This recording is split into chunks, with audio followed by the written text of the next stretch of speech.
존경하는 국민 여러분, 국민의힘 비상대책위원장 김용태입니다. 저는 오늘 대통령 후보 배우자 TV 생중계 토론을 제안드리려 합니다. 영부인은 단지 대통령의 배우자가 아닙니다.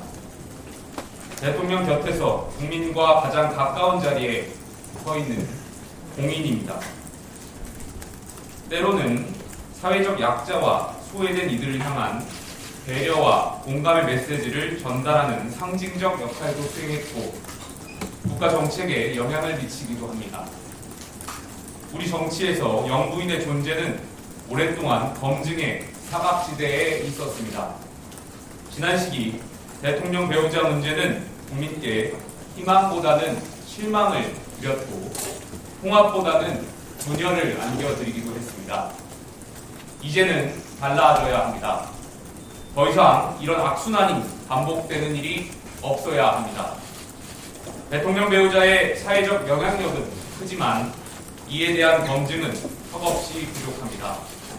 영부인의 역할과 관련한 법적 규정도 제도도 미비합니다.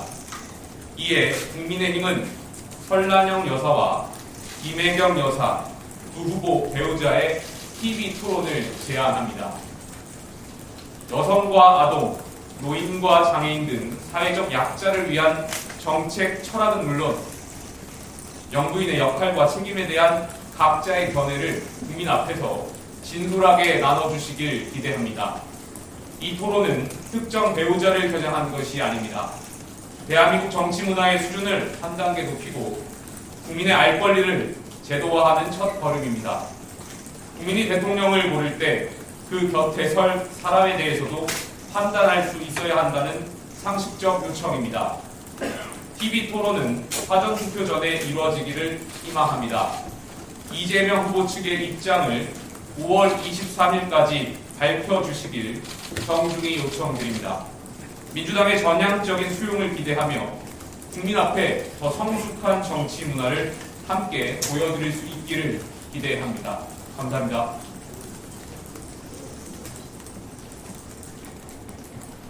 질문 있으시면 몇 가지 받겠습니다. 설란영 여사하고는 사전 협의가 됐을까요?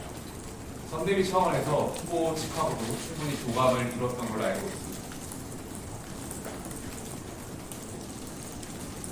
특별히 오늘 제안하신 이유가 있습니다. 그동안 대한민국에서 영부인의 역할과 관련해서 어느 정부를 막론하고 여러 가지 논란이 있었던 것도 사실이었습니다. 여러 가지를 반성하고 대한민국의 정치 문화를 한 단계 더 성숙시키고자 또 대한민국 대통령 선거의 일정에 맞춰서 국민들의 알 권리를 실현하고자 대통령 후보의 배우자의 토론을 제안하게 되었습니다.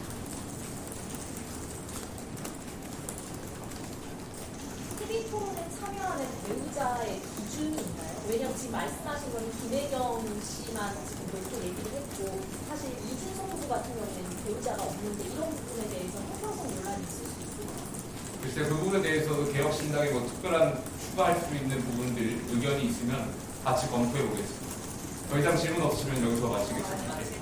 예. 지난 대선 때 배우자 논란이 있으셨는데 그때는 뭐 이런 사건에서 지금 와서 이렇게 제안을 하시는 거는 국민을 겨냥한 게 아니라고 하셨지만 괜찮은 그때는 제가 비대위원장이 아니었고요. 제가 비대위원장이 돼서 국민들께 빠르게 놀랄 만큼의 변화를 보여드리겠다고 약속드렸습니다. 대한민국 영부인이 갖고 있는 사회적 위상과 역할이 있습니다. 거기에 대한 많은 갈등이 있었고 분열이 있었습니다. 저희도 반성하겠다는 말씀 드리겠습니다. 모든 것을 담아서 국민들의 알 권리를 실현하기 위해서 제안드립니다. 민주당의 이재명 후보 측도 여기에 대해서 5월 23일까지 빠르게 답을 주실 수 있도록 부탁드리겠습니다. 이상입니다.